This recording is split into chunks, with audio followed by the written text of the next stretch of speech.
So, good day to each and every one of us. So, ang napunta naman pong country na sa amin is the Italy.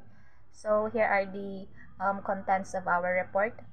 First was the name of the police organization, the structure of police organization, the types of Italian police, Italy police strength, like weapons and vehicles, rank, insignia, and equivalent salary, and the recruitment process and retirement age.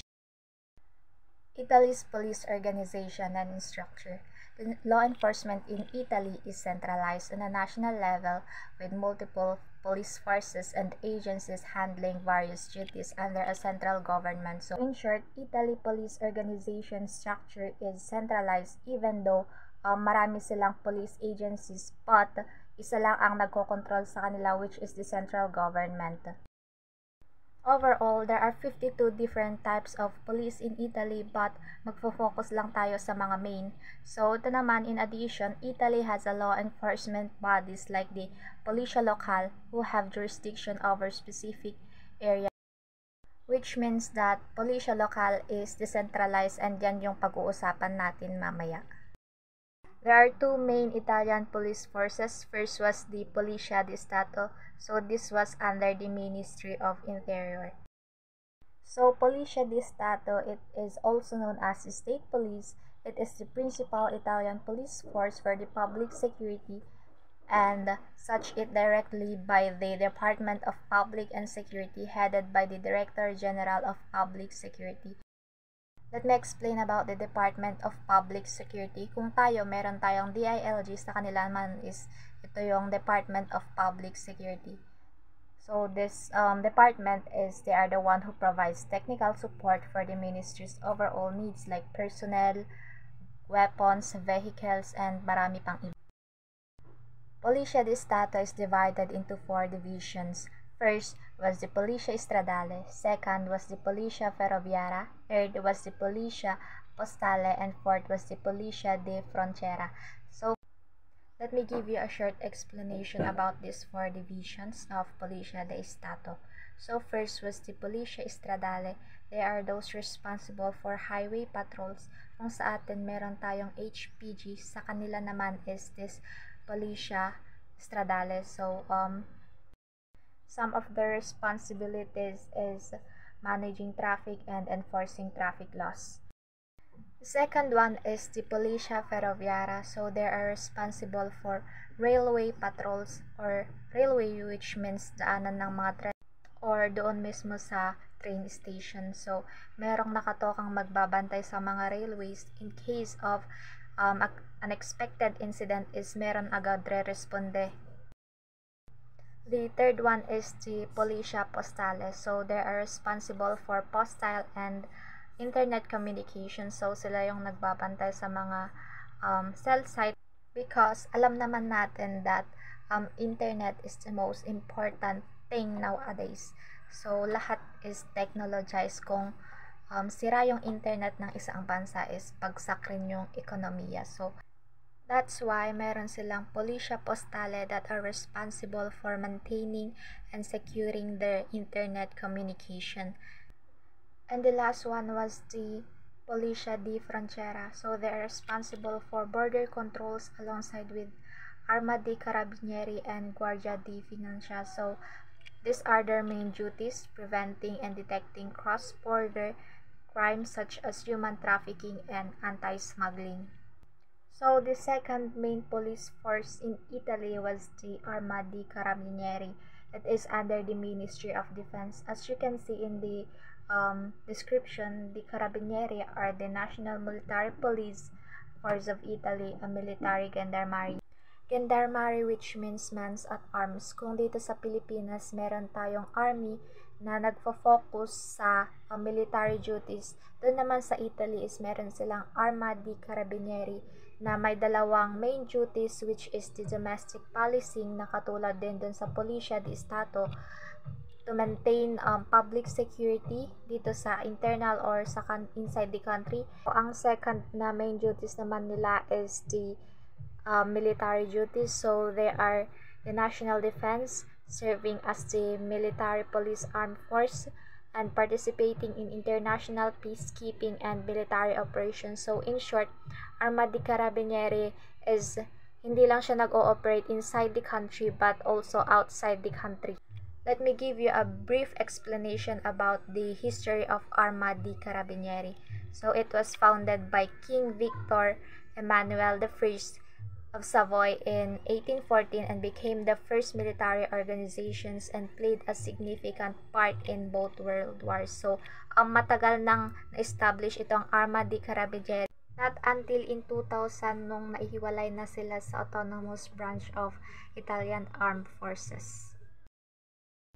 The Italian police force also has this Direzione Investigativa Anti-Mafia or the Anti-Mafia Investigation Directorate. So it has the task of performing, preventing, and investigations of judiciary police related to crimes of mafia-type association. So sa mga hindi nakakaalam dyan, Italy is located at the heart or in the center of Europe. So it makes it attracted to locals and even criminals or global organized crime.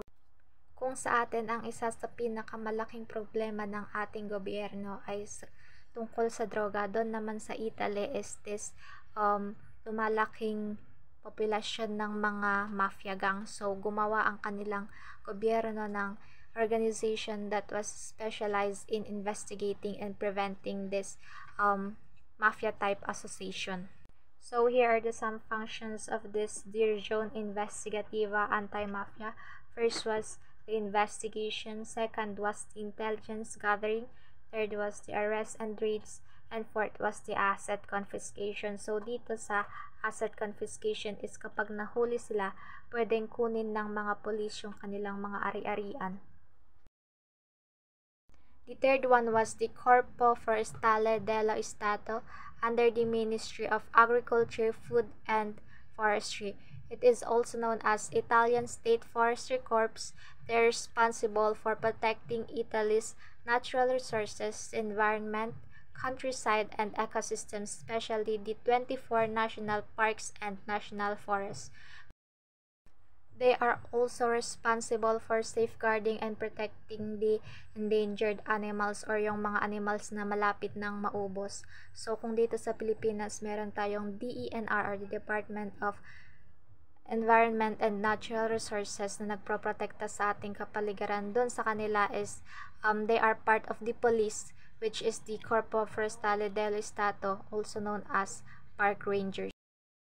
Pero noong 2016 is na-merge na sila sa Arma di Carabinieri. So iisa na lang yung Arma di Carabinieri and dun sa Corpo Forestale dello Stato.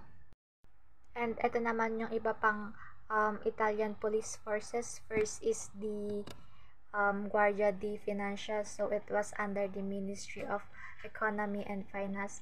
It is also known as the Financial Police, dealing with financial crime, smuggling, illegal drug trade, patrolling police territorial waters, maintaining public security, and other duties. So similar siya dito sa Bucor or the Bureau of Customs dito sa Pilipinas. So responsible naman sila sa mga border control, sa mga airports, and sa mga pantalan. So sila ang nag-check kung meron mang nagpapasok ng illegal na droga dito sa kanilang bansa, and especially money issues like corruption. Next naman is ito yung Policia Penitenziaria. It is under the Ministry of Justice. They are the prison police that are responsible for the operation of the Italian prison system. So kung tayo dito sa Pilipinas, meron tayong BJMP. Sila naman is this Policia Penitenziaria. So ito naman yung iba pang responsibilities nila includes maintaining peace and order sa loob ng mga kulungan, and then preventing escapes ng mga bilanggo, transporting of criminals papunta sa kulungan to hospitals or kulungan to courts, vice versa, from courts to prison and from hospitals to prison. Pumunta naman tayo sa Policia Local. So Policia Local has these two types. First was the Policia Provinciale or the provincial police, and this Provincia Municipale or the Municipal Police. So dito sa Provincia Provinciale, they are responsible for enforcing national and local hunting and fishing laws as well as some traffic regulations. However, they are not present in every province. As I said before, Policia Local is decentralized. For example, in the implementation of this fishing and hunting laws, how can another province implement this law if nasa city sila or malayo sila sa dagat or sa kagubatan? So, hindi rin nila may exercise yung ganitong ordinances or laws. Another reason kung bakit decentralized ang Policia Local for them to focus in their own jurisdiction or sa binabantayan nilang community. However, they still cooperate in the national forces. We also have these two terms here, which is the Questura and the Castor. So Questura, it is the provincial headquarters or police station. So there is one located in each of the 103 capitals of Italy. So dito naman sa Questor, or the senior national police official responsible for management and coordination of police forces. So in short, Questura, it is the physical building or police station, while the Castor, it is similar to chief of police that was overseeing or managing the police services. Punta naman tayo dito sa Policia Municipale or the Municipal Police. They are responsible for enforcing local regulations, traffic control, and investigating petty crimes. Petty crimes, which means minor crimes like robbery, theft, and they are also known as Policia Comunale, Policia Urbana, or Vigili Urbani, which means urban police. Yan, dako naman tayo sa Italy's police strength. Unang-una is Lamborghini Gallardo. Gamit naman nila to pang transport or pang support sa heart transplant kasi itong Lamborghini Gallardo is isang sports car kaya talagang mabilis. And next is Alfa Romeo 159. Ganda ng pangalan. Pang patrol nila sa urban areas most likely. And Visionello GB25 experience, hindi yan na-include dyan sa PowerPoint. Ginagamit to pang support sa kanilang coastal areas. Yan. Next naman tayo sa Carabinieri. Unang-una AW109N or AW109N. Yan, gamit din nila pang patrol sa kanilang AOR. Next is MSU Land Rover. Ginagamit din ng ginagamit ito ng multinational specialized unit ng Carabinieri. And Gemcar, yan parang e-bike, no? Gamit nila yan pang patrol sa urban areas, mga pang cities, yan. Yan, dako naman tayo sa kanilang armas. Unang-una, Beretta 92, isang semi-auto pistol na effective range is 50 meters. Next is Beretta 8000. Same siya sa Beretta 92 na ang effective range is 50 meters. Next is Beretta PX4 Storm. Isang submachine gun na 180 to 200 meters ang effective range. Lastly, sa Policia di Stato, ang Beretta PM12S2, isang submachine gun na 180 to 200 meters din ang layo. Ang effective range pala. Dako naman tayo sa armas ng Carabinieri. Unang-una is Beretta PMX, submachine gun na 400 meters ang effective range. Pangalawa is Beretta 7090, isang assault rifle na same din na 400 meters ang effective range. Third, Beretta ARX 160A3, 160A3, assault rifle na 600 meters din ang layo nga, effective range. Lastly is Beretta MG 4259, isa tong machine gun. Ang effective range is 200 to 1,000 meters or 20 to 190 yards ang kayang abutin ng bala niya. Ay, yung mismong bala. So, let us proceed naman to the other equipments that is not yet widely known or used in the Philippine National Police. So, yung number 1 there is yung Bolarap. So, yung Bolarap is a non-lethal equipment. Yung meaning na non-lethal equipment is hindi siya nakakapag-cause ng death sa isang tao. So, yung Bolarap is ginagamit ng mga pulis sa mga tao na nagkukos ng violent, aggressive, tas yung mga hindi nakikipag-cooperate na maayos sa kanila. So, yung Bolarap is, ini-stop niya yung isang tao sa pag-move. Kasi yung Bolarap is, may haba yan na 8 foot length and yung sa may dulo niya is may maliit siya na hook. So, paano siya gamitin is, pinipindot lang nila yung parang may button and then automatically na siya na parang pumupunta sa tao at nag-wrap na siya dun. So, yung second is yung unmanned aerial vehicles, which is yung mga drones nila. So, ginagamit nila yung mga drones nila sa search and rescue. So, dito sa search and rescue is ginagamit nila mostly dito yung pag malakas yung lindol para hanapin yung mga nawawalang tao at hindi nila mahanap na tao. And then, ginagamit din nila ito sa public surveillance and documenting accidents. So, dito naman tayo sa pangatlong picture, which is yung smart glasses. So, yung smart glasses is ginagamit siya sa facial recognition and automatically siyang nagre-recognize lalo na sa mga vehicles data and then yung mga documents nila. So, yung smart glasses din is ginagamit ng mga police para i-check yung mga data na relate dun sa driver mismo and then yung vehicles na ginagamit nila sa pamamagitan ng pagtingin sa mga license plate ng mga to. And then, ginagamit din ito para mag-capture ng picture lalo-lalo na sa mga road accidents nila. Dito naman tayo sa personnel nila. So, yung Carabinieri and Policia di Stato is both siya na meron na 110,000 members. And then, 16K naman sa police personnel ng Policia di Stato ay babae at 6,000 naman ay civilian staff support nila. So, dito naman tayo sa mga uniforms nila. So, yung Policia di Stato is, sila is yun na sa mga middle section and sila is din yun sa urban or city. So, sila yung mga civilian police force and they are responsible for public safety, maintaining law and order. And sila din is nag-investigate ng crime and providing security services.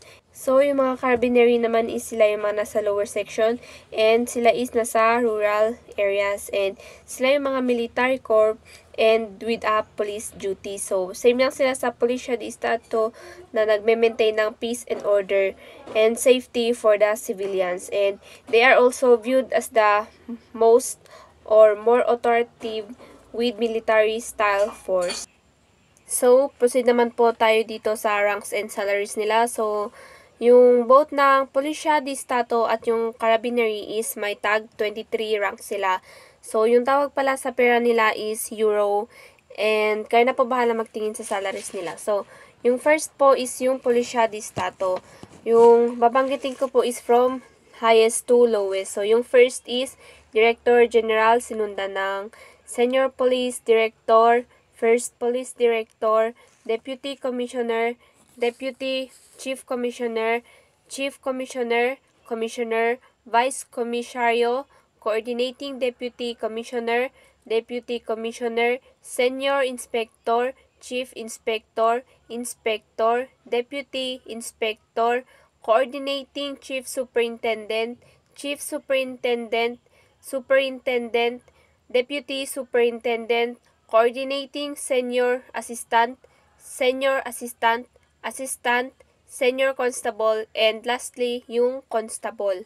So, dito naman po sa Carabinieri is from highest to lowest lang din. So, yung first is Corps Commanding General, Deputy Corps Commanding General, Corps General, Division General, Brigade General, Colonel, Lieutenant Colonel, Major, Captain, First Lieutenant, Second Lieutenant, Senior Warrant Officer, Warrant Officer 1, Warrant Officer 2, Staff Sergeant, Sergeant, Senior Corporal, Corporal, Junior Corporal, Senior Private First Class, Private First Class, Senior Private, and lastly is Private. So, ang topic natin ngayon is about basic qualifications ng Italy. And one of the basic qualifications of Italy is the applicant must be an Italian citizen. And pagdating sa age, they must be 18 to 26 years old upon application or at the time of application. And it can be extended up to 30 years of age. Pag naman sa height, yung kailangan po sa lalaki is 1.61 meters. Pag naman sa babae is 1.61 meter. And the minimum of high school diploma. Pero pag naman sa officer level position is kailangan university degree. And the applicant must have a clean legal background. Pagdating naman sa recruitment process, it is done through public competitions published in the official gazette. And candidates can apply through online. And one of the recruitment process is written test. Physical tests wherein they evaluate the strength and endurance of the applicants. Medical examination, dito is it involves reviewing medical history ng applicants. Include dito yung drug assessment and even blood test. Psychological test, dito naman is it measures candidates' personality, their cognitive ability, and even their emotional intelligence. And lastly, the aptitude test. It is their way to determine the ability of the applicant. Pag naman sa ranking, sa merit ranking, it is based on score. And usually, 6 to 12 months of training depende sa role nila sa training academy. And yung mga training nila, included dito yung law, yung firearms, self-defense, first aid, ethics, and lastly, the police procedures. For carabinieri, military style yung sa kanila and may required passing through carabinieri schools. And pag sa retirement age, general pension age for the Italian police is 67 and at least rendered 20 years of service. But Italy also offers early retirement options like Quota 103. They allows them to retire at the age of 62 and have 41 years of social security constructions. And as you can see sa slides, nandyan po yung mga references po namin. And that's all. Thank you.